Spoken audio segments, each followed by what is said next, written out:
vous vous trompez. Parce que l'Église doit suivre les traces du Seigneur. L'Église doit suivre le modèle qui est Jésus. Est-ce que quelqu'un est connecté à moi? Amen. L'Église doit suivre le modèle qui est Christ. Et nous suivons son modèle. Nous respectons son modèle. Alléluia. Amen. Nous marchons en respectant ce que lui il a enseigné et ce que lui il a établi. Si Jésus a reçu le baptême d'eau, qui es-tu pour ne pas recevoir le baptême d'eau? Si Jésus a reçu le baptême du Saint-Esprit, qui es-tu pour ne pas vouloir recevoir le baptême du Saint-Esprit? Si Jésus a été éprouvé en recevant le baptême de feu, qui es-tu pour ne pas vouloir recevoir le baptême de feu? Qui es-tu? Alléluia. Voyez-vous que nous sommes tous appelés à suivre le même cheminement. Est-ce que vous êtes avec moi? Amen. Est-ce qu'on peut avancer? Amen. Prenons Marc chapitre 16, le verset 16. Marc 16, le verset 16. Marc chapitre 16, le verset 16.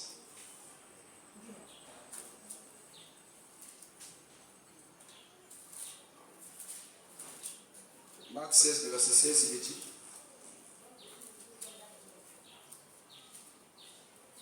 Celui qui croira et qui sera baptisé sera sauvé. Mais celui qui ne croira pas sera condamné. Alléluia. Amen. Celui qui croira et qui sera baptisé. Voilà l'ordre de l'Église. Je vais effacer et puis je vais reprendre ça. Ça va? Je peux effacer? Amen. Ok. Je passe là. Voilà l'ordre de l'Église. Suivez-moi. Est-ce que vous regardez là-bas? Amen. Vous regardez là? Ok. Premièrement, celui qui croira, c'est-à-dire croire, n'est-ce pas? Hein? Amen. Celui qui croira, deux, et qui sera baptisé. Sera sauvé. Amen. Alléluia. Amen. Donc, il y a croire, baptiser et sauver.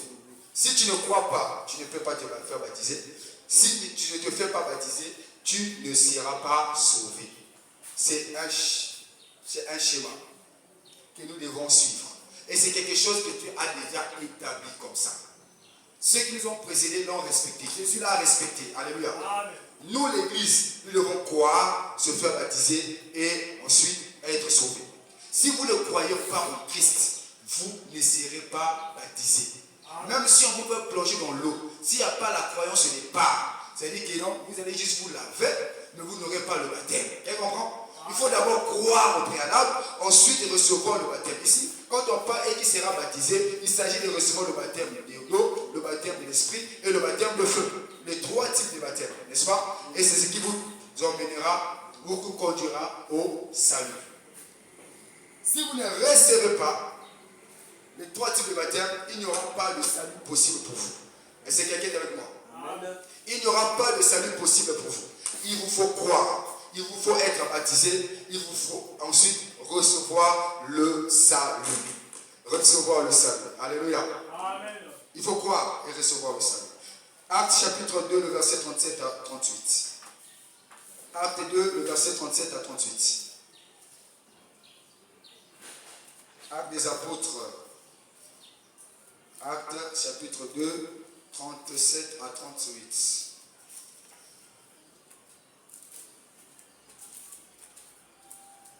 Il est dit, après avoir entendu ces discours, ils eurent le cœur vivement touché. Ils dirent à Pierre et aux autres apôtres, hommes frères, que ferons-nous? Pierre leur dit, répondez-vous. Alléluia. Regardez ici. Il leur dit, répondez-vous. Répondez-vous. Et que chacun de vous soit baptisé au nom de Jésus-Christ pour le pardon de vos péchés et vous recevrez le don du Saint-Esprit. Alléluia. Donc, ils ont écouté la parole, ils ont cru à la parole, n'est-ce pas? La parole a été prêchée, ils ont cru à la parole. Mais il y a un élément que Pierre a ajouté, c'est qu'il dit, vous avez cru, c'est bien, mais répondez-vous d'abord, ensuite faites-vous baptiser. Alléluia. Donc, nous comprenons, si on peut reprendre le schéma, il y a croire, n'est-ce pas? Ils ont cru, croire, deux, c'est repentir. Alléluia. Amen. C'est repentir. 3, recevoir le baptême d'eau. Alléluia. Le baptême d'eau. Ensuite, 4 moments, le don du Saint-Esprit, qui n'est rien d'autre que le baptême de l'Esprit. Amen. Le baptême de l'Esprit. Voilà. Donc, il devait croire, se repentir, recevoir le baptême d'eau au nom du Seigneur Jésus pour le pardon de leurs péchés. Ensuite, recevoir le don du Saint-Esprit, qui n'est rien d'autre que le baptême dans le Saint-Esprit. C'est le schéma, c'est la cause du salut que l'apôtre Paul a donné à ces gens qui avaient cru à la parole. Il faut noter que Jésus, dans Matthieu 16, a donné les clés du royaume à Pierre. Il a dit que tu es Pierre. Et sur cette pierre, je bâtirai mon église. Amen. Et je te donne les clés du royaume. Donc Pierre est quelqu'un qui a reçu les clés du royaume. Les, au pluriel. Les clés du royaume. Donc ça veut dire que ce que Pierre est en train de donner à ces personnes le jour de la Pentecôte, c'était les clés du royaume qu'il leur donnait. Car le royaume a des portes. Mais il faut avoir les clés afin d'accéder au royaume. Jésus a dit, si quelqu'un n'est pas né d'eau et d'esprit, il ne peut entrer dans le royaume. Donc la clé qui ouvre la porte du royaume des cieux, c'est le baptême d'eau et le baptême de l'esprit. Tu comprends? Le baptême d'eau et le baptême de l'esprit sont deux clés spirituelles qui ouvrent la porte du royaume. Si quelqu'un n'est pas né d'eau et d'esprit, il ne peut rentrer dans le royaume. Il ne peut avoir la clé pour ouvrir la porte du royaume. Car le royaume a une porte. Est-ce que quelqu'un est avec moi? Pour rentrer dans le royaume, il faut passer par la porte. Alors pour rentrer dans la porte, il faut avoir les clés. Les clés, alléluia. Les clés, il n'y a pas seulement ces clés, il y a deux clés pour rentrer. Est-ce que quelqu'un me suit ici? Le baptême de le baptême du Saint-Esprit. Et c'est ce que l'apôtre Pierre a révélé à ces gens. Vous avez cru, Seigneur, mais vous devez vous repentir. Ensuite, passer par le baptême d'eau et recevoir le baptême dans le Saint-Esprit. C'est très fondamental, mes frères. Croire ne suffit pas. Parce que les démons aussi croient et tremblent. Alléluia. C'est ce que Jacques dit. Croire ne suffit pas. Les démons aussi croient en Dieu. Ils tremblent. Quand Jésus était sur la terre, il chassait les démons, n'est-ce pas? Il était arrivé même devant le fou de Gadara. Le fou de Gadara lui a dit, pourquoi es-tu venu nous tourmenter avant le temps? Et ces démons, nous savons qui tu es. Tu es le Christ. Les démons savaient qu'il était le Christ. Les démons savaient la mission qu'il était appelé à faire sur la terre. Les démons croyaient en lui en tant que fils de Dieu. Pendant que les pharisiens ne croyaient pas en lui, les démons croyaient en Jésus. Voyez-vous, croire ne suffit pas. Oh, je crois, ça ne suffit pas. Car il est écrit, celui qui croira et qui sera baptisé sera sauvé. Tu as cru, mais tu dois te faire baptiser. Alléluia.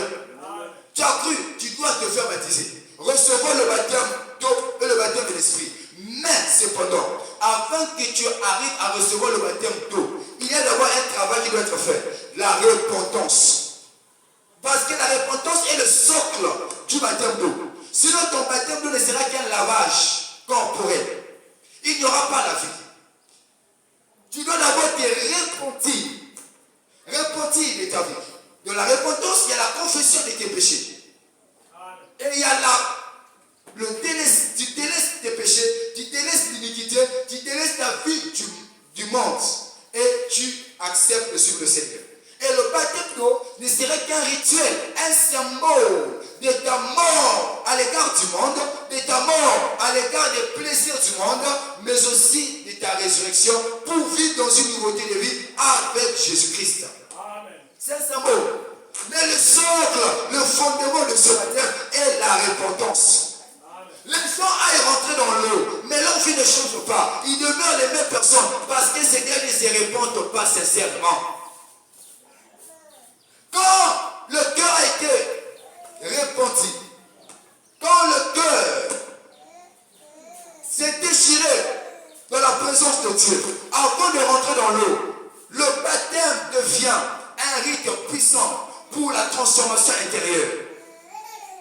Quand la repentance a été appliquée, quand la repentance a été respectée, le baptême devient un puissant rite spirituel pour une transformation intérieure. L'individu est transformé, sa vie change, il meurt dans ses vieilles habitudes, il meurt dans son vieux comportement. repentement et il ressuscite afin de marcher dans une beauté de vie avec Jésus. Mais lorsque les gens reçoivent le baptême, après avoir reçu le baptême, après l'église, ils se retrouvent devant la bouteille de bière.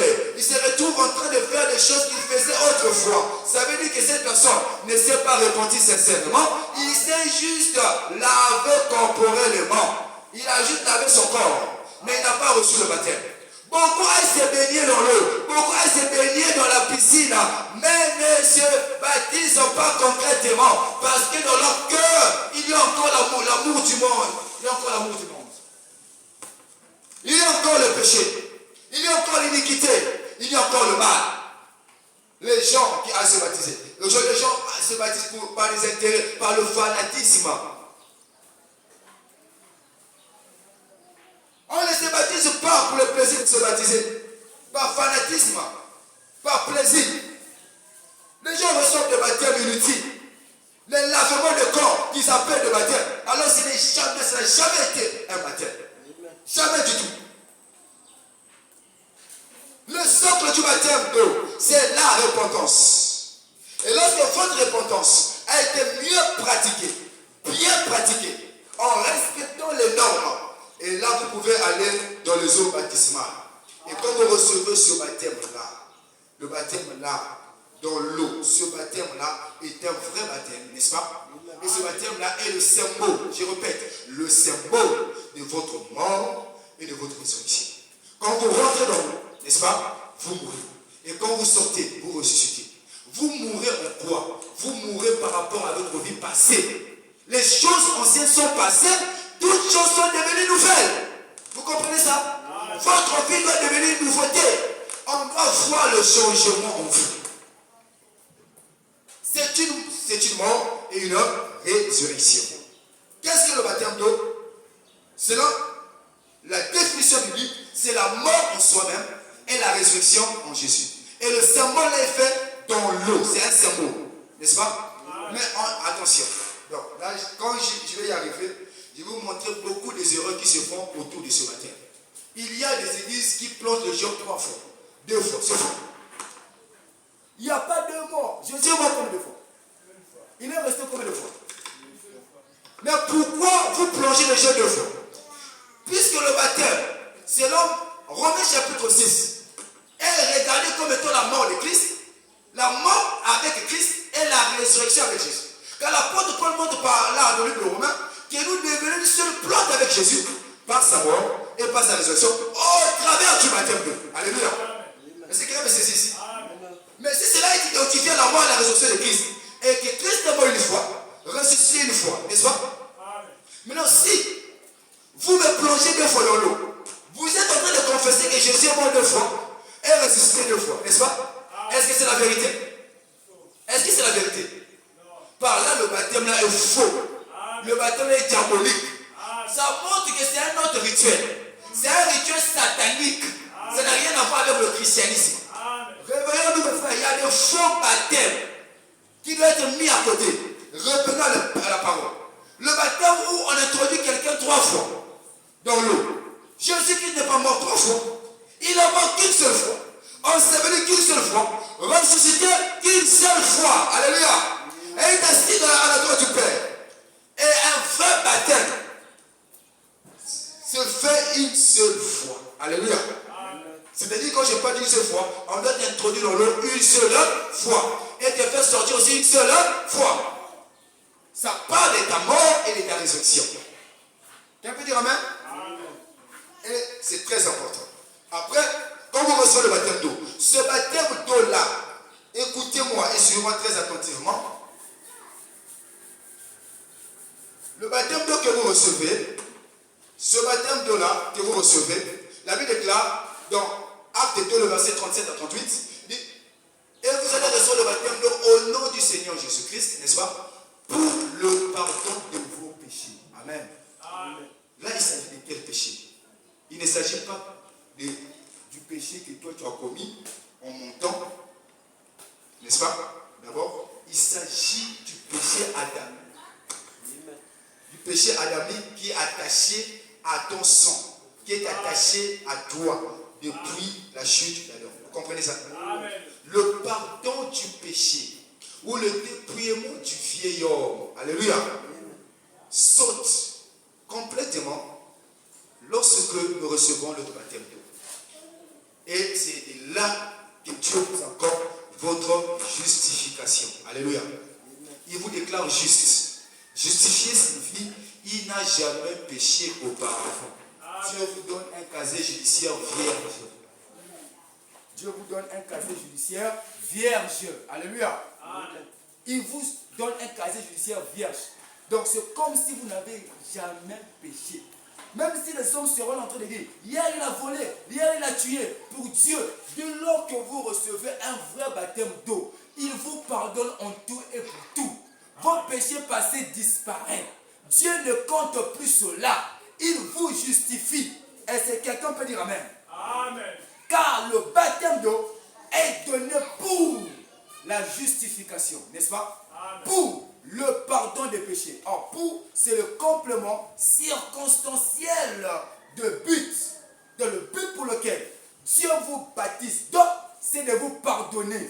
De pardonner vos péchés. En d'autres termes, je reviens. Si quelqu'un n'est pas baptisé d'eau, il est encore un pécheur. Si vous n'êtes pas baptisé d'eau, le véritable baptême d'eau, vous êtes encore un pécheur à l'égard de Dieu. Quand Dieu te regarde, il te regarde encore dans le péché, comme depuis qu'Adam était tombé. Ce péché adamique est encore attaché à toi. Parce qu'on est pécheur par rapport au péché adamique. Quiconque n'a pas encore dépouillé le péché, la nature pécheresse adamique en lui, par le baptême d'eau, est encore un pécheur. Amen. Mais celui qui est passé par l'eau du baptême d'eau, mes frères, de manière concrète, n'est pas un pécheur, mais il est un croyant. Est-ce que quelqu'un peut dire Amen? Amen. Voilà pourquoi nous ne faisons pas la prière. Notre Dieu, pardonne-nous pauvres pécheurs. Frère, nous ne sommes pas de pauvres pécheurs. Tu n'es plus un pauvre pécheur. Hier, tu l'étais. Mais parce que tu as cru en Jésus et tu es passé par l'eau du baptême, en te repentant, il t'a pardonné. Alléluia. Amen. Tu n'es plus un pauvre pécheur. Amen. Tu es un enfant de Dieu. Amen. Est-ce que quelqu'un peut dire Amen? Amen. Vous n'êtes pas de pauvres pécheurs. Vous avez des erreurs. Vous êtes des hommes faillibles. Mais cela ne change pas le fait que Christ vous a justifié. Amen. Est-ce que quelqu'un peut dire Amen ici? Amen. Il vous a pardonné. Il vous a justifié. Ça règle la question. Mais ne marchez plus de la culpabilité. Ne pensez plus à ce que vous avez fait. Car Christ a pris vos péchés. Il a jeté de la mer de l'oubli. Alléluia. Et ne compte plus vos péchés. Il vous justifie. Votre justification. La justification. Vous êtes justifié. Christ vous a déclaré juste. Alléluia. Ça ne dépend pas de vous. Ça dépend de ce qu'il a accompli à la croix. Et parce que vous avez cru en lui, vous vous êtes repenti. Tournez votre regard à Jésus et le dos à l'égard du monde. Là, il vous déclare juste par sa justice propre. Est-ce que quelqu'un me suit? Amen. Et ce baptême d'eau-là ne doit pas s'arrêter. Ça doit continuer jusqu'à recevoir le baptême du Saint-Esprit. Car si tu reçois seulement le baptême d'eau et tu ne reçois pas le baptême du Saint-Esprit, alors tu seras, mes frères, un mort-né. Tu seras un mort-né. Alléluia. Tu seras un mort-né. Tu seras un mort-né. Beaucoup de gens sont des morts-nés spirituels. Beaucoup sont des morts-nés spirituels. Ils ont reçu le baptême d'eau, mais ils n'ont pas le baptême du Saint-Esprit. D'autres ne savent pas qu'il y a un baptême du Saint-Esprit qui existe. Acte chapitre 19. Paul arrive à Éphèse. Il leur pose la question. Pourquoi avez-vous pas reçu le Saint-Esprit? De quel baptême avez-vous été baptisé? Parce qu'ils ne voyaient pas en fonction le Saint-Esprit. Ils avaient reçu le baptême, mais leur baptême était faux. Le Saint-Esprit n'était pas en eux. Quelqu'un me saisit ici? Amen. Il est probable que tu reçois le baptème d'eau, que tu sois justifié, mais que tu n'aies pas le Saint-Esprit. Et toute personne qui n'a pas le Saint-Esprit, c'est un mort-né spirituel. C'est un mort-né spirituel. Vous êtes avec moi? Car le baptême du Saint-Esprit, c'est la vie de Dieu, le Zoé en grec, que vous recevez. Alléluia. Quand tu reçois le baptême du Saint-Esprit, la vie de Dieu entre toi, tu reçois le Zoé. C'est là où l'apôtre va dire, ce n'est plus moi qui vis, mais c'est Christ qui vit en moi. Est-ce que quelqu'un peut dire Amen? C'est pas toi qui vivras, mais c'est Christ qui vivra au travers de toi, parce que son esprit rentrera en toi. Amen. Le baptême dans le Saint-Esprit vous communique le Dieu, vous communique la vie de Dieu. Ce n'est plus vous qui allez vivre, mais c'est Christ en vous. Vos goûts vont changer, vos appétits vont changer. Alléluia. Vous devenez comme une femme enceinte. Amen. Votre comportement va changer parce que vous serez enceinte de Jésus. Vous serez enceinte de Jésus. Recevoir le Saint-Esprit, c'est recevoir la sémence de Dieu en vous. Alléluia. C'est recevoir l'enfant Jésus en vous. Il naîtra en vous et vos appétits vont changer. Votre entourage constatera que votre vie a changé totalement, complètement. Vous ne ferez plus les choses par fanatisme, mais vous allez faire les choses parce que le Saint-Esprit vous conduira à le faire. Car la Bible déclare, lorsque le Saint-Esprit viendra, il vous conduira dans toute la vérité. Alléluia. Dans toute la vérité. Le baptême du Saint-Esprit donne la vie de Dieu.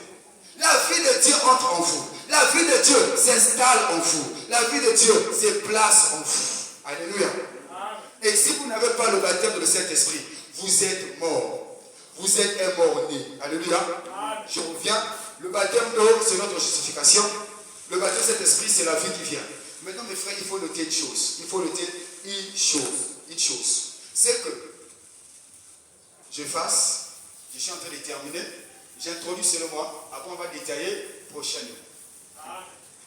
Je reviens. Remarquez. L'apôtre dit, la nature ne vous enseigne-t-elle pas? Quand il enseigne, il nous dit de faire toutes les références à la nature. Une naissance naturelle, n'est-ce pas, doit être pour nous une image pour une naissance spirituelle, n'est-ce pas? Vous comprenez?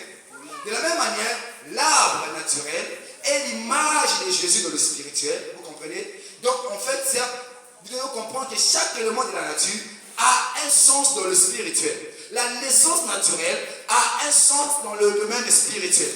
Naturellement, lorsque les mamans s'apprêtent à mettre au monde, il y a trois choses qui se produisent. La première des choses, c'est quoi? C'est l'eau. Vous êtes avec moi? C'est l'eau. Dis avec moi l'eau. Deux, c'est quoi? Qui connaît? Le sang. Troisièmement, c'est quoi? L'enfant. Amen. L'enfant. Quatrièmement, c'est quoi? Là, le souffle. Alléluia. Ça va? C'est pas ça? Le sang sort. L'eau, le sang et l'enfant. Si le souffle ne vient pas, l'enfant sera mort. L'enfant peut sortir. Mais si l'enfant ne pleure pas, qu'est-ce qui fait pleurer l'enfant? C'est le choc. Le souffle. Qu'il souffle dans les narines de l'enfant. Aïe! Qu'il libère ce poumon. C'est ce choc qui fait crier l'enfant. C'est souffle. Quand le souffle n'entre pas, l'enfant reste mort. Alléluia. Il faut qu'il y ait le souffle. Ça, c'est la naissance naturelle. Dans le spirituel, cette eau-là nous révèle quoi? Le baptême d'eau. Alléluia. Est-ce que quelqu'un est avec moi? Amen. C'est le baptême d'eau. Le sang nous révèle la sanctification. Alléluia. Amen. La sanctification. Car Christ nous a sanctifiés par son sang. Alléluia. Amen. Il nous a sanctifiés par son sang. Par son sang, il nous a sanctifiés. Maintenant, suivez-moi. Après avoir nous sanctifiés, nous naissons. Nous sortons. Alléluia. La naissance est là. L'enfant, l'église, ou encore le croyant, si vous voulez. Alléluia. L'église ou le croyant. L'église ou le croyant. Après, qu'est-ce qui va se passer? C'est le baptême du Saint-Esprit. Le baptême du Saint-Esprit est le souffle de Dieu. La Bible déclare dans Jean 20, il souffla sur eux et leur dit, recevez l'Esprit. Le Saint-Esprit, c'est quoi? C'est le souffle. Alléluia. Est-ce qu'il y a avec moi? Jean 20, Jésus souffla sur eux et leur dit, recevez l'Esprit. En d'autres termes, il leur donna l'Esprit par le souffle. Alors, lorsque vous recevez le baptême d'eau vous justifie. Amen. C'est la justification. Il vous justifie. Il vous déclare juste. Le péché d'Adam qui est expié. Est-ce que me suit? Maintenant, qu'est-ce qui se passe? Ce baptême-là, lorsqu'il vous justifie, Dieu, Jésus, vous sanctifie par son sang. Il vous sanctifie. En sanctifier signifie mettre à part. Le sang de Jésus te sanctifie, te met à part. Alléluia. Voilà pourquoi Israël en Égypte, lorsque le destructeur allait passer, il était dit, Israël devait placer le sang sur les linteaux des portes, afin que l'ange de destruction ne rentre pas dans la maison. Ce sang-là mettait Israël à part, traitait Israël différemment aux Égyptiens. Est-ce que quelqu'un comprend? La présence du sang faisait qu'Israël ne soit pas regardé comme les Égyptiens. Le sang de Jésus nous sanctifie, nous met à l'écart, nous met à part. Nous sommes tous dans le monde, mais nous ne sommes pas tous pareils, parce que nous avons la marque du sang de Jésus. Alléluia.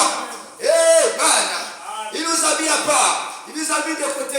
Il a fait de nous un sacerdoce royal, une race élue, sanctifiée pour de bonnes œuvres, sanctifiée pour une bonne vie. Est-ce que les croyants peuvent dire amen ce matin? Amen. Est-ce que quelqu'un peut dire amen ici? Amen. Il nous a mis à part, il nous sanctifie par son sang, mettre à part. Est-ce que vous comprenez maintenant? Amen. Il nous met à part. Quand il nous met à part, je dis, mais quand il nous met à part, qu'est-ce qui se passe? Alléluia. Qu'est-ce qui se passe? Nous sortons, n'est-ce pas? Parce que s'il doit nous mettre à part, nous sanctifier, il doit nous sortir de quelque part pour nous mettre dans un endroit où nous serons dans sa volonté. Il comprend? Et cette sortie-là montre la sortie, ou symbolise la sortie du bébé de le ventre de sa mère. Alléluia. Amen. Nous sortons dans le monde. On a prédit, vous êtes dans le monde, mais vous n'êtes pas du monde. Parce qu'il nous a pris dans le monde, il nous a fait sortir du monde, afin de faire de nous un peuple sanctifié. Est-ce qu'il y a le saisi? Et après, quand il nous sanctifie, mais ce que j'aime, c'est que le mot sanctifié en grec veut dire mettre à part pour le service. Ça veut dire nettoyer pour servir. Donc quand Dieu vous sanctifie, il vous nettoie pour, dans le but de vous mettre en service. Alléluia. Maintenant, quand il vous sanctifie, il vous met à part, après il doit vous donner l'esprit. L'esprit, par le baptême du Saint-Esprit. Et quand ce souffle vient, alors vous devenez un nouveau-né. Alléluia. Un nouveau-né. Ou encore, vous recevez par là votre nouvelle naissance. Jean 3, le verset 4 à 5. Si quelqu'un n'est pas né d'eau et d'esprit, il ne peut voir le royaume de Dieu. Il ne peut rentrer dans le royaume de Dieu. La naissance d'eau et d'esprit parle de la nouvelle naissance. Recevoir que le baptême d'eau, c'est être mort-né. Recevoir que le baptême d'eau, c'est être mort-né.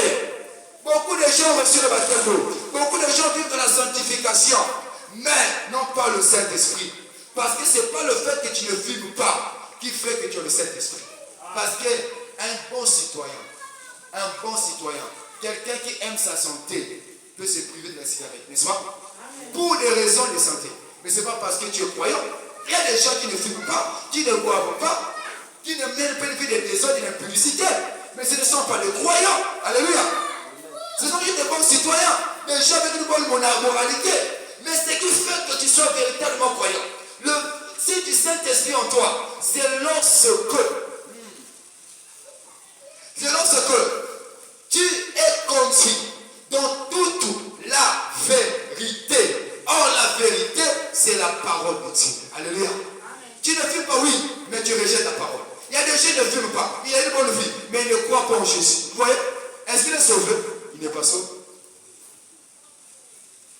Faites attention. Alléluia. Vous recevez le Saint-Esprit. Et quand le Saint-Esprit va en vous, comme Jésus le dit, vous recevez la vie de Dieu, le Zoé. Mais ça ne s'arrête pas là. Vous devez recevoir le baptême du feu. Amen. Les épreuves de la vie. Voilà pourquoi quand l'enfant sort, confronté au soleil. Quand l'enfant sort à la maternité, qu'est-ce qu'il reçoit après? Après le souffle, c'est quoi? C'est le soleil. C'est l'environnement, n'est-ce pas? Hein? L'épreuve. L'enfant va venir dans un foyer, parfois le papa ne travaille pas. Il n'y a pas l'argent pour acheter le lait. C'est pas ça. L'enfant vient dans le monde, maman aime tellement sa vie de prostitution, aime tellement sa vie libre. Elle n'a pas besoin d'élever un enfant. Elle prend l'enfant, elle va jeter à la poubelle. C'est pas ça. C'est l'épreuve. C'est quelqu'un qui va acclamer ici. L'environnement dans lequel l'enfant va commencer à vivre déterminera son baptême de feu.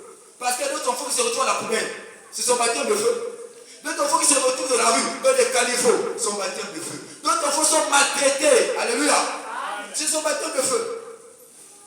Frère, c'est un chemin. La nature ne nous enseigne-t-elle pas? Et là, le baptême de feu, c'est un baptême de ce peuple. Frère, quand vous naissez de nouveau, vous serez traqués par les esprits. Vous serez traqués par des hommes qui ne connaissent pas Dieu.